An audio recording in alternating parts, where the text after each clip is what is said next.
नमस्कार दोस्तों, स्वागत है आपका अपने चैनल बाइलिंगुअल मैथ्स क्लासेस में। और देखिए, हम लोग जो है क्लास 10th के मैथमेटिक्स पढ़ रहे थे, जिसमें हम लोगों ने पहला चैप्टर स्टार्ट किया था नंबर सिस्टम या फिर कहते हैं रियल नंबर्स, है ना। रियल नंबर्स हम लोगों ने पढ़ना स्टार्ट किया था, जिसमें ऑलरेडी 4 लेक्चर हो चुके हैं। ये 5वां लेक्चर है।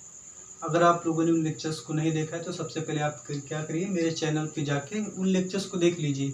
अदरवाइज आपको ये लेक्चर समझ में नहीं आएगा, ठीक है। उसके बाद इन लेक्चर को देखिएगा, उन लेक्चर्स को देखने के बाद में। तो चलिए कंटिन्यू करेंगे।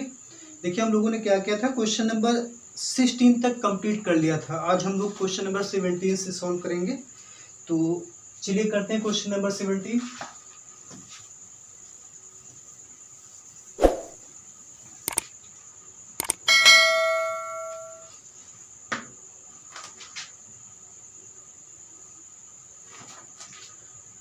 देखिए, क्वेश्चन नंबर 17 है क्या, चेक वेदर 6 की पावर। देखिए, क्वेश्चन नंबर 17 है क्या, चेक वेदर 6 की power n can and with the digit 0 for any natural number n। यानी क्वेश्चन में कह रखा है कि चेक वेदर, यानी आप चेक करिए, क्या चेक करिए कि 6 की पावर n, यानी जो ये नंबर है, can and with the digit 0 for any natural number n। यानी अगर n के रिप्लेस पे कोई भी नेचुरल नंबर अगर हम लोग इसमें पुट करें तो क्या कभी इसमें लास्ट में जो लास्ट मतलब जो लास्ट डिजिट होगा, क्या वो कभी 0 हो सकता है? आपको ये चेक करना है। यानी ये जो नंबर दिया गया है, आप n के रिप्लेस पे 1 2 3 4 5 6 कुछ भी रखिए, क्या इसमें कभी भी लास्ट में 0 आएगा? जैसे इसमें लास्ट में 0 आया है, जैसे 50 है, इसमें भी लास्ट में 0 आया है, ये जैसे है इसमें भी लास्ट में 0 आया। तो आपको वही बताना है क्या है, किसी भी नेचुरल नंबर n के लिए क्या इसमें कभी भी 0 आएगा? तो आप अगर देखिए, थोड़ा सा इन नंबर्स को ध्यान से देखिए। सबसे पहले 60, तो आप ये याद देखिएगा। देखिए, 0 अगर किसी भी नंबर के लास्ट में है तो 100% है कि वो मेरा नंबर 5 से डिविजिबल होगा ही होगा। क्योंकि अगर कोई नंबर 5 से डिविजिबल होता है तभी उसमें लास्ट में जो है यूनिट डिजिट 0 जरूर आएगा, ठीक है। और या फिर इन नंबर्स का अगर प्राइम फैक्टर करेंगे तो उसमें 2 और 5 जरूर होगा। आप इसके प्राइम फैक्टर करके देखिएगा, उसमें 2 और 5 आपको मिलेगा।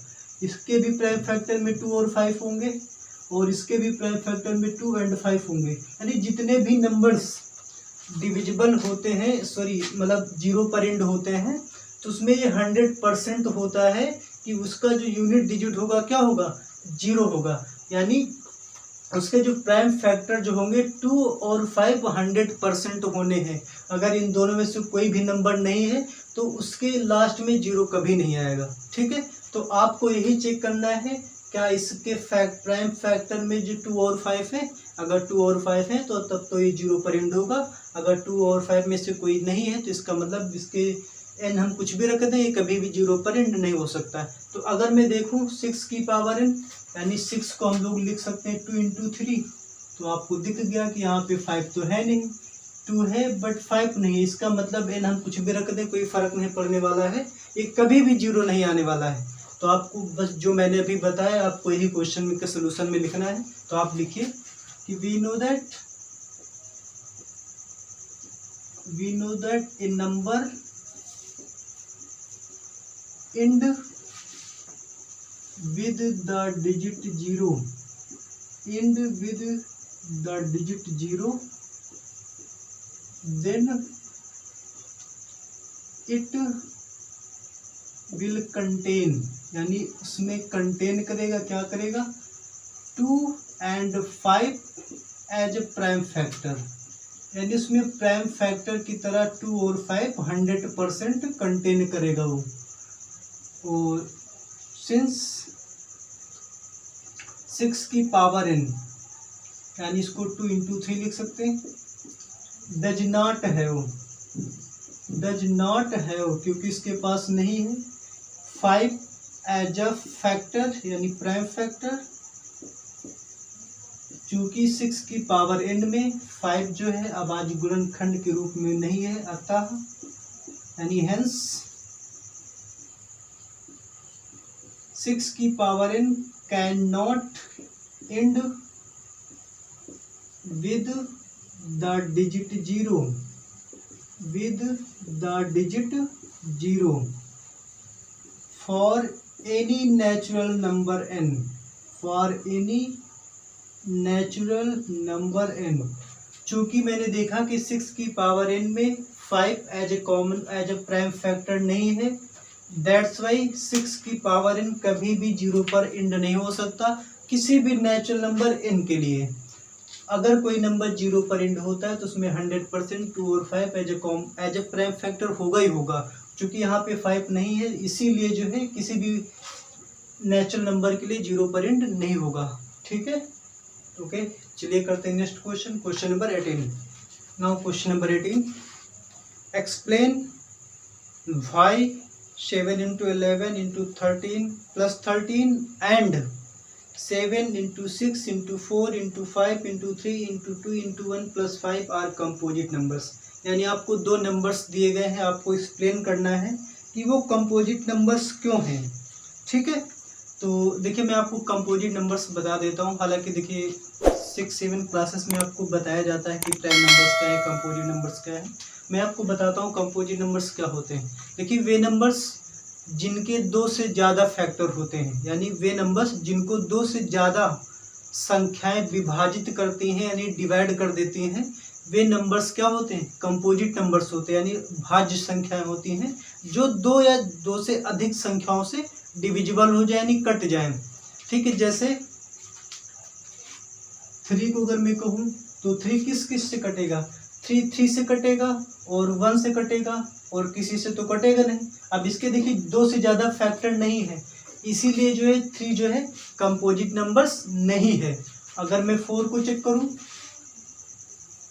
4 किस किस नंबर से कटेगा, 4 2 से कटेगा, 4 4 से कटेगा, 4 1 से कटेगा। देखिए यहाँ पे 2 से ज़्यादा फैक्टर हमको मिल रहे हैं, इसीलिए जो है 4 क्या है, एक कंपोजिट नंबर्स है। तो जो स्मॉलेस्ट कंपोजिट नंबर्स होता है, जो स्मॉलेस्ट कंपोजिट नंबर है वो क्या है, 4 है। यानी वे नंबर्स जो खुद से कट जाए, या फिर ऐसे कह सकते हैं कि वे नंबर्स जिनके 2 से ज़्यादा फैक्टर हो, यानी वही नंबर्स क्या होते हैं, कंपोजिट नंबर्स होते हैं। यानी जो 2 से अधिक संख्याओं से कट जाए कंपोजिट नंबर्स कहलाते हैं।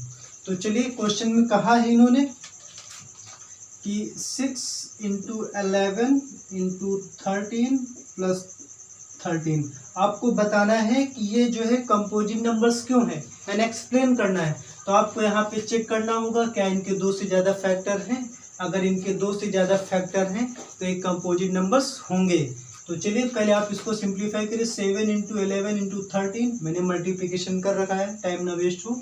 तो 7 into 11 into 13 तो ये आ जाएगा 1001 प्लस का 13। आप इसको सॉल्व करेंगे तो 1014। अब इसके फैक्टर कर लीजिएगा जैसे इस तरीके से हम लोग करते हैं, पहले 2 से काटिएगा फिर देख लीजिएगा तो ये आएगा 2, फिर 3 से कटेगा, फिर 13 into 13। तो आप इसको देख सकते हैं। इसके देखिए तो 1 2 3 4 तो फैक्टर हमको दिख ही रहे हैं, और भी कई सारे फैक्टर हो सकते हैं, है ना। यानी इसके मैंने देखे कि 2 से ज़्यादा फैक्टर हैं, दैट्स वाई ये नंबर कैसा होगा, कंपोजिट नंबर्स होगा। आप देख सकते हैं। सो ये जो है कंपोजिट नंबर्स का क्या है, प्रोडक्ट है। So it is the product of prime numbers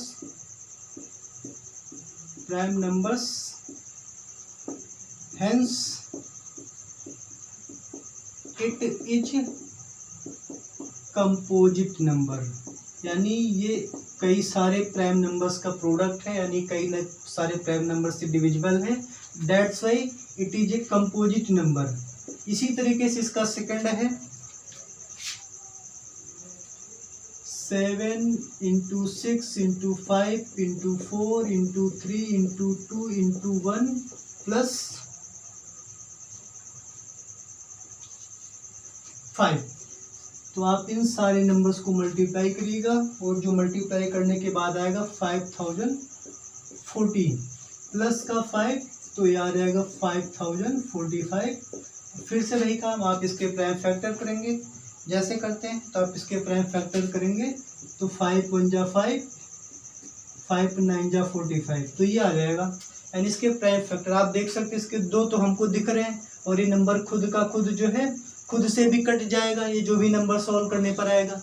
तो आप देख सकते हैं इसके 2 से ज़्यादा फैक्टर हैं, यानी ये जो है कई सारे प्राइम नंबर्स का क्या है, प्रोडक्ट है। So it is the product of prime numbers, so it is a composite number, hence it is composite numbers। यानी आपको दिखाने के लिए दिखाना होगा कि कई सारे कंपोजिट नंबर्स का प्रोडक्ट है। अगर कोई नंबर जो है कई सारे कंपोजिट नंबर्स का प्रोडक्ट है, इसका मतलब कई सारे नंबर से कट जाएगा। भाई प्रोडक्ट है तो इसको आप डिवाइड करिए 2 से कटेगा, 3 से कटेगा, 13 से कटेगा।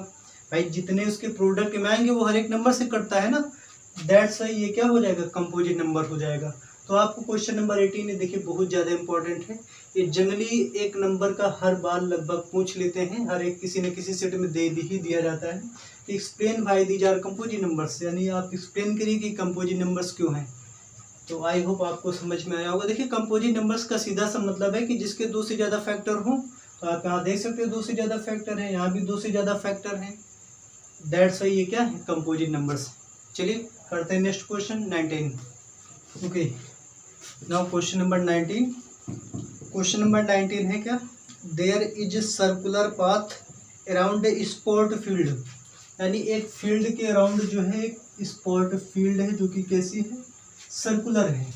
यानी एक स्पोर्ट फील्ड में एक सर्कुलर पाथ है कह सकते हैं, या फिर कहें सर्कुलर फील्ड है, कुछ भी कह लीजिए। कि Sonia takes 18 minutes to drive 1 round of the field, यानी सोनिया क्या है, इसका एक राउंड कंप्लीट करने के लिए उसको 18 मिनट्स लगते हैं। सपोज करिए वो उसने यहाँ से स्टार्ट कर दिया तो उसको ये पूरा का पूरा राउंड कंप्लीट करने में जो है 18 मिनट्स लगते हैं, ठीक है। And Ravi takes 12 minute for the same, यानी इसी चीज के लिए रवि को जो है 12 मिनट का टाइम लगता है। Suppose they both start at the same point and at the same time, आप मान लीजिए कि वो दोनों के दोनों यहाँ से चलते हैं सेम टाइम पर और सेम स्पीड से, सॉरी सेम टाइम पर और सेम डायरेक्शन में। आपको बताना कि after how many minute will they meet again at the starting point, यानी कहने का मतलब है कि एक सर्कुलर पाथ है जिसमें सोनिया को जो है 18 मिनट लगते हैं कंप्लीट करने में, और जो है और रवि को जो है 12 मिनट लगते हैं।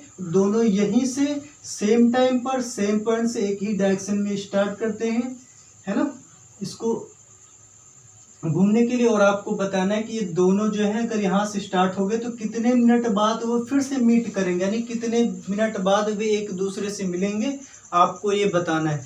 यानी देखिए कहने का मतलब है कि जैसे मान लेते हैं ये शून्य की बात हम करें तो 18 मिनट में इसका एक राउंड कंप्लीट हो जाएगा, फिर अगले 18 मिनट में कंप्लीट होगा, यानी कितने मिनट लग हो जाएंगे 36, फिर अगले 18 मिनट में 54, इस तरीके से चलता रहेगा। अगर मैं रवि की बात करूं तो उसको 12 मिनट लगते हैं, फिर अगला राउंड कंप्लीट करने में 24, फिर अगला राउंड कंप्लीट करने में 36, इस तरीके से जो इसको टाइम लग रहा है ना। यानी इसको पहले एक राउंड कंप्लीट करने में 18 मिनट्स, फिर अगला 36 मिनट हो जाएंगे, फिर करेगा तो 54 मिनट। वैसे ही रवि को 12 मिनट लगता है एक राउंड कंप्लीट करने में, फिर एक राउंड कंप्लीट करने में 12 मिनट तो 24 हो जाएगा, फिर एक राउंड कंप्लीट करेगा तो 36। अब आप मुझे बताइए ये दोनों किस टाइम पर जो है यहाँ पर मिलेंगे। तो आप कह सकते हैं कि जब 36 मिनट बाद ये जो है यहाँ पर आएगा तो ये भी जो है 36 मिनट पर ही यहाँ पर आ जाएगा। रीजन क्या है, क्योंकि दोनों सेम टाइम सेम पॉइंट से स्टार्ट किए थे ना ट्रेवल करना, इसने भी यहीं से स्टार्ट किया था, इसने भी स्टार्ट किया था, तो दोनों को दोनों जो है 36 मिनट बाद क्या है मीट कर जाएंगे। यानी इसका आंसर हो गया 36। बट आपको इस तरीके से लिखना नहीं है, मैंने आपको पहले ही दिन बताया था। ये देखिए आप ध्यान से देखिए तो 18 के मल्टीपल है और ये 12 के मल्टीपल है, तो मेरा लीस्ट कॉमन मल्टीपल है ना, छोटा से छोटा दोनों में क्या है कॉमन मल्टीपल है, और जिसको हम लोग क्या नाम देते हैं एलसीएम, यानी छोटा से छोटा कॉमन मल्टीपल क्या होता है उसको हम लोग नाम देते हैं एलसीएम। यानी कुछ नहीं करना, जो टाइमिंग दे रखी है 12 और 18 इन दोनों का हमको क्या निकालना है एलसीएम। तो हम लोग चलिए 12 और 18 के एलसीएम निकाल देते हैं। तो इसको ये क्या है 9 इंटू 2 लिखा हुआ है, 2 इंटू 9 का मतलब होता है 3 का स्क्वायर। ये क्या है 4 इंटू 3, तो 4 होता है 2 का स्क्वायर, 4 इंटू 3। तो एलसीएम में मैंने आपको क्या बताया था कि आप दो जितने भी नंबर्स इसमें आ रहे हैं वो नंबर्स लिखेंगे। इसमें 2 आ रहा है एंड 3 आ रहा है, तो 2 की मैक्सिमम पावर कितनी 2 है और 3 की मैक्सिमम पावर भी 2 है। तो 2 का स्क्वायर 4, 3 का स्क्वायर 9, 9 4 जा 36, यानी कि वे जो है 36 मिनट बाद जो है वे सेम पॉइंट पे क्या करेंगे मीट करेंगे। तो आप लिखेंगे hence they will meet again at the starting point, यानी स्टार्टिंग पॉइंट में मिलेंगे at the starting point after कितने मिनट बाद 36, आफ्टर 36 मिनट्स, यानी वे दोनों के दोनों क्या है 36 मिनट बाद मीट करेंगे। तो अगर आपके एग्जाम में क्वेश्चन आता है तो आप उसका सलूशन कुछ इस तरीके से लिखेंगे, ना कि इस तरीके से। ये तो मैंने आपको जस्ट आइडिया बताया था कि आपको करना क्या है, अदरवाइज मैं आपको बता देता कि एलसीएम निकालना तो एलसीएम से हो जाता काम, बट मैंने आपको एक्सप्लेन कर दिया कि एलसीएम ही क्यों निकालेंगे। ठीक है, तो आज के लिए इतना ही रखते हैं। देखिए इसमें लगभग जो है कंप्लीट हो गया है 80%, 20% और बचा हुआ है, जिसमें 2 कैटेगरी के हमको क्वेश्चंस करने हैं। देखिए अभी मैं बता देता हूँ क्या करना है। अभी तो हम लोगों को terminating and non terminating decimal expansion पढ़ना है, एक टॉपिक ये है, और दूसरा टॉपिक ये है कि आपको प्रूफ करना होगा कि जो गिवन नंबर्स हैं वो इरेशनल हैं। ठीक है, इन 2 टॉपिक्स को पढ़ना है, जो कि आने वाले 2 लेक्चर्स हम लोग कंप्लीट कर लेंगे, देन हमारा पहला चैप्टर कंप्लीट हो जाएगा। ठीक है, तो चलिए फिर, आई होप आपको समझ में आ रहा होगा। देखिए जो भी समझ में नहीं आएगा आप बताइएगा कमेंट बॉक्स में, उसका सलूशन मैं नेक्स्ट वीडियो में कर दूंगा। ठीक, मैं फिर से कोशिश करूंगा इसको एक्सप्लेन करने की, बट आप बताइए जरूर, जहाँ पर भी आपको डाउट है तो बताइएगा, जो भी क्वेरी है उसको हम लोग नेक्स्ट वीडियो में सॉल्व करेंगे। ठीक है, ओके, थैंक यू।